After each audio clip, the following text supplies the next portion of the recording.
Chapter 6, Part 1. Oh, golly. And you called her Stow Up O'Lil? Aunt Bridget was still laughing. Oh, my dear Harry.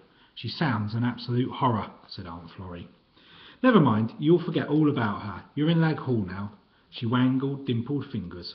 Good night, dear. It's lovely to have you here, and remember, if there's anything you need, just pick up the intercom.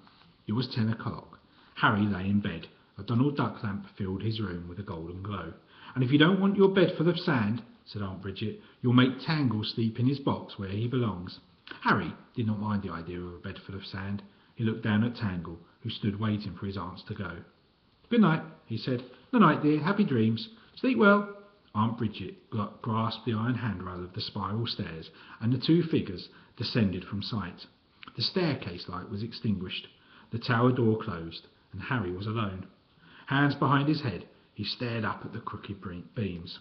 The bed shook as Tangle sprang to the foot, sniffed fastidiously, and trampled round and round, dragging the duvet comfortable. Don't get too settled, Harry told him. We're going out again soon. I want to know about old Goggly. I want to know what they're all trying to hide. Tangle paused and regarded him, then resumed her preparations.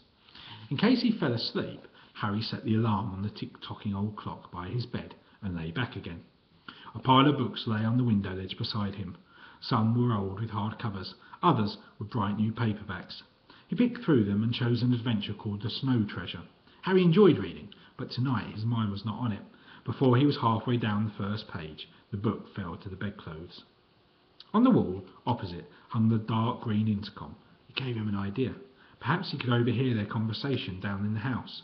Slipping from the bed, he ran across. The vinyl was cool beneath his bare feet. Like most of the clothes he had bought from Hampstead, his blue striped pyjamas were too small. The intercom had a handpiece like a telephone. Carefully, he lifted it from the rest. Except for a faint electronic buzzing, all was silent. He examined the instrument. The only control was a button on the wall, which presumably sounded a bell or bleeper at the far end. He was just replacing the handpiece when the intercom crackled loudly into life. Hello! Exploded a distorted, parrot-like voice. Harry got such a fright that he dropped the receiver, which went crashing against the wall, bouncing and rattling on the end of its coiled wire. Harry! Shouted the dangling receiver. Is everything all right? Something you want? With shaking hands, he grabbed it. Is that you, Aunt Bridget? No, this is Aunt Florrie. No problems, I hope, dear. No. Desperately, he tried to think of something to say. I was just wondering how it worked, that's all. Behind his aunt, he could hear the murmur of voices.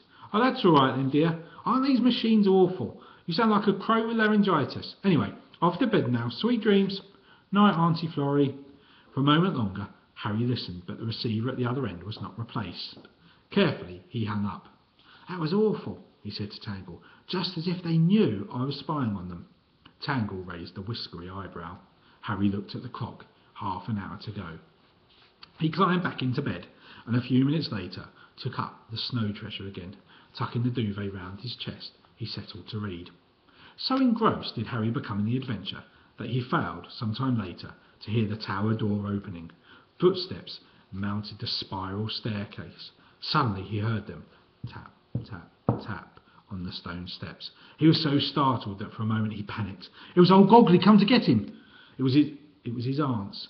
Furious to discover that he planned to go creeping around in the dark, spying them. It was... The footsteps were almost to his door. There was no time to think. In a turmoil, he shut his eyes and let his book drop to the bedclothes. Somebody entered the room, breathing heavily from the steep stairs. Soft footsteps crossed the floor. Sleepily, he turned and peeked through closed lashes. Aunt Bridget stood by his bed. He saw the gold and scarlet caftan she had worn all evening. A huge hand picked up his book. For a full minute, pages were turned, and then the book was sat back on the window shelf. A soft voice spoke to Tangle. What do you think you're doing here, you rascal? You should be in your box. That's where you should be. A hand tucked the duvet around Harry's shoulder. There was a whiff of spring-like perfume as she leaned forward to kiss him on the brow. Click! The room was plunged back into darkness. Cautious footsteps felt their way to the door. The stair light came on. Aunt Bridget descended.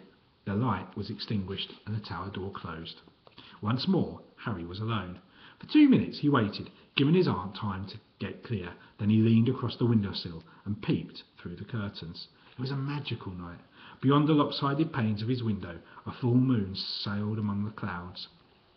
The lawns were silver. On all sides, leafy trees cast patches of shadow. 5 legions of Roman soldiers could have been lurking out there, let alone a solitary ghost. Harry eased the window open. A night breeze billowed the curtains. He drew them back. The breeze was warm, bringing with it scents of stock and honeysuckle, far-off hayfields and the sweet earth. Somewhere a cow lowed, a dog barked, and a car accelerated into silence. It was time to go. Softly, he shut the window, leaving the curtains open to admit the moonlight. It did not take long to throw off his pyjamas and put on jeans, a black sweater, and black school gym shoes. He had no torch. He had no weapon. Somewhere he would find a length of branch to act as a club. Briskly he crawled across his bed and closed the curtains, and as an afterthought he pushed his suitcase and pillow beneath the duvet to look as if he was sleeping. Then nervously, with Tangle at his heels, he felt his way across the room. He had just reached the stairs. With a hideous and deafening noise of bells, the alarm clock went off. His heart leapt. Fast as he could move, he rushed across the room, tripped on a rug, and fell against the bed, seized the clock. Desperately, he fumbled. The bell stopped ringing. Harry listened. No noise disturbed the silence. He waited. No one came. Slowly, his heart stopped thudding. A second time, he crept across the floor. The doorway gaped before him. A smell of soap came from his little bathroom on the landing. The darkness was total, though further down the spiral staircase, small windows let in the moonlight. There were, he had counted, 47 steps to the tower door. One hand grasping the rail, the other touching the rough stone opposite, he began to descend. 1, he counted beneath his breath. 2, 3, 4, 5, 6. Now, you stay by me. Harry had fastened a length of string to Tangle's collar. And don't go pulling, are you listening? If we bump into old Goggly, bite him. And if we see Aunt Bridget or anyone, shh. Tangle stood obediently, ignoring Harry and staring round in the darkness. They stood beneath trees, a short distance from the tower. Lag Hall was steeped in moonlight. A stretch of open lawn separated them from the gable wall. Harry's eyes were wide. He listened intently. The coast was clear. Come on, quick! He tugged Tangle's string.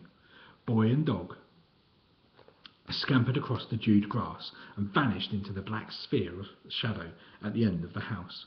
Harry's cropped head emerged from the moonlight as he peered round the corner. Before him lay a gravelled forecourt. Above him, rising from the wide border of flowers, was the ground front of the house. All the windows save one were unlit. 30 metres ahead, the French window of the dressing room cast a golden glow across the pebbles. Harry took a deep breath, grasped Tangle's string firmly, and stepped out into the glare of the full moon. The forecourt pebbles scrunched under his feet. He stepped onto the border, but his gym shoes left deep prints in the earth. Wallflowers and lupins smashed around him, so he returned to the gravel. All about him was the nightlife of the garden.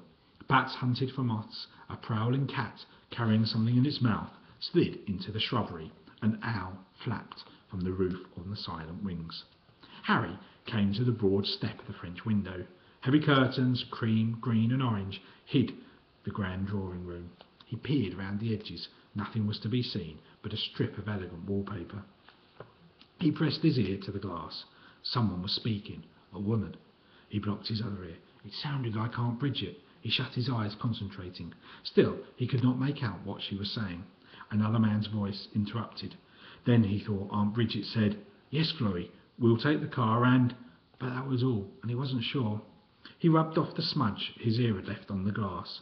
Well, what now? He looked down at Tangle. The boy was sitting bolt upright and staring back the way they had come. What is it, boy? His scalp prickled. For a moment he saw nothing. Then he spotted it. A dark shape crossing the lawn. A hedgehog. Harry relaxed, grinning, and patted Tangle's side. But his relief was short-lived. For as he watched the humpy hedgehog, a light flickered in the trees beyond. His heart stopped.